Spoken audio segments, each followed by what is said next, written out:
I was basically anxious all the time and thought that was just the human condition. And then I started doing research on it and started working with clients and with myself in a new way. And at the age of 60, felt my anxiety flatline and not really come back, which was one of the strangest and most wonderful experiences of my life. I attribute this change from anxiety to no anxiety to two things. One is that I began to understand how anxiety works in the brain. And the story running in the brain is what actually causes continuous anxiety, even when there's no danger around.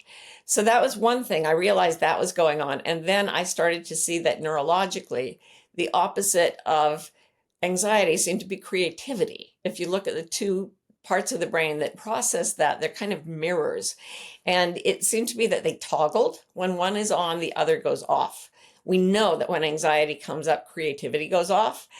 I decided to see if pushing creativity, active creativity of all kinds, not just like the arts, but literally making anything, would shut down anxiety.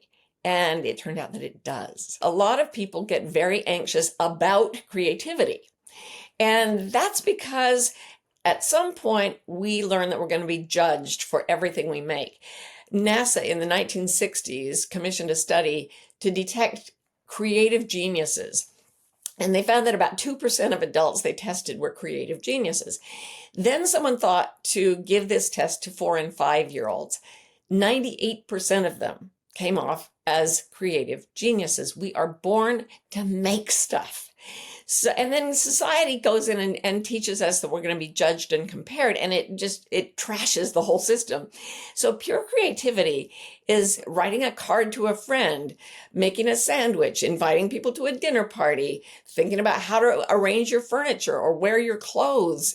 Everything you make or rearrange counts as creativity. So instead of thinking you have to do the creative arts, just make stuff. If you're worried about something, instead of thinking, what should I do? What should I do? Ask yourself, what could I make right now? And as you start to make it, even if you don't really want to, as you start to make that sandwich or whatever it is, you'll find that focusing on the creative activity flatlines your anxiety. The anxiety spiral is something that's really well known neurologically. There's a part of the brain that's very primitive that almost all animals have. And all it does is look at things that are unusual and feel afraid. Like that. Now, other parts of the brain go out and explore the thing to see if it's really dangerous or not. That's how it works in a healthy individual. But in humans, instead of us going and investigating whether we're really in danger, we begin to tell those stories about how the danger is even worse than we think, and things are coming that might be worse than anything we've ever experienced. And that reads back into the primitive part of the brain as if it's really happening. So the primitive part gets even more afraid, broadcasts a bigger fear signal, which creates bigger stories about things that may never happen, which goes back into the primitive parts, and it just escalates and escalates until it's unbearable. Anxiety is highly contagious. We have neurons in the brain called mirror neurons that rearrange themselves to reflect whatever we're seeing. So we tend to, if somebody's afraid in our vicinity, we get afraid even if we don't see a danger. We have an entire culture that is focused on things that scare us. The media, and especially social media, rely on getting our attention to make their money. And what gets our attention more than anything else is something scary or threatening. So there's a financial incentive for society to get us scared. And there's also a financial incentive to keep us scared about things like running out of money and, dying on the street. And that keeps us in jobs we don't like, in relationships that aren't working. Anxiety just spoils our lives by poisoning these things. Almost everyone in the world has the experience of panicking about not having enough for the future. In our culture, it's turned into a fear that focuses on money. And what's so interesting is that I've worked with people who have millions or even billions of dollars, and they still feel like they don't have enough. And I've worked with people who have very little income but have overcome their anxiety, and they're very relaxed. Over the years, I have heard so often, and I have said so often, I've got to fight my anxiety. I'm really struggling with my anxiety today. I've got to bring my anxiety down. I hate this anxiety.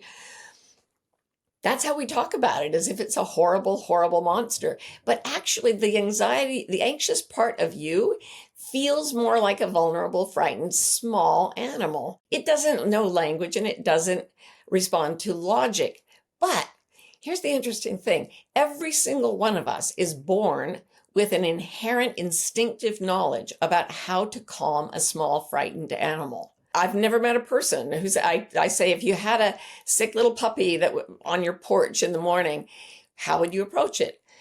I would lower my voice. I would move slowly. I would speak. I would say nice things. Not that the puppy understands, but the tone of voice is important.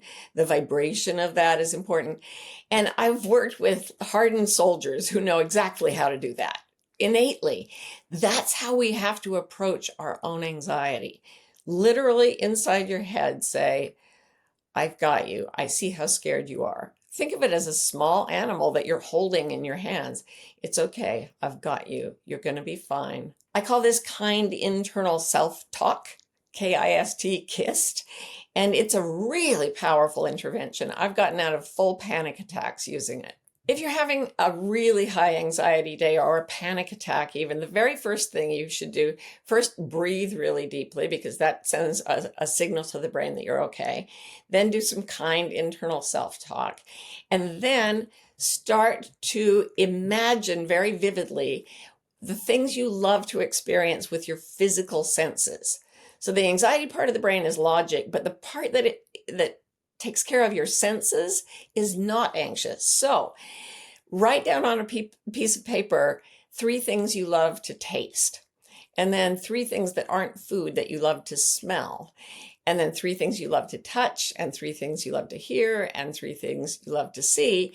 And then either write a little story or picture in your mind a situation where all of these things are present, and try to re-experience them. Like right now, you can imagine biting into a slice of lemon. And if our imaginations are so vivid that it may actually make your mouth water just to imagine biting down on that lemon. If you create a beautiful sensory sort of tableau in your imagination or on paper, you will find at the end of that creative process that there's no anxiety in there anymore. In the book, I talk about another very simple, basic way to get out of anxiety is to pick up an object you love. So I'm going to pick up this cup, which it's a teacup with a picture of Hokusai, the Japanese artist's painting the wave on it. And the first thing you do with it is hold the object and feel what you're feeling inside and accept that you're feeling panicky. But just look at this object. So I can hold this object and feel panic, and I'm okay.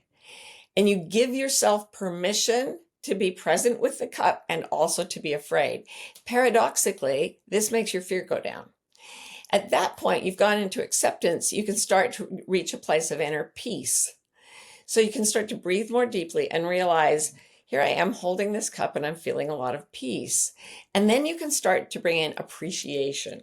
So I'm holding this cup and I love the painting on this cup. I love all of Hokusai's work. I love the water I'm sipping from the cup. I can't believe that I got this cup from someone that I love, that I thought I'd never meet, someone like famous that I met who gave me this cup. And I got to meet that person. And now I'm in deep appreciation and I start to feel gratitude. Once you feel gratitude, research shows you are in the ballpark of bliss. You can go from gratitude to deep feelings of contentment, joy, and flow just by focusing on an object and accepting what you're feeling in every given moment. It's like magic.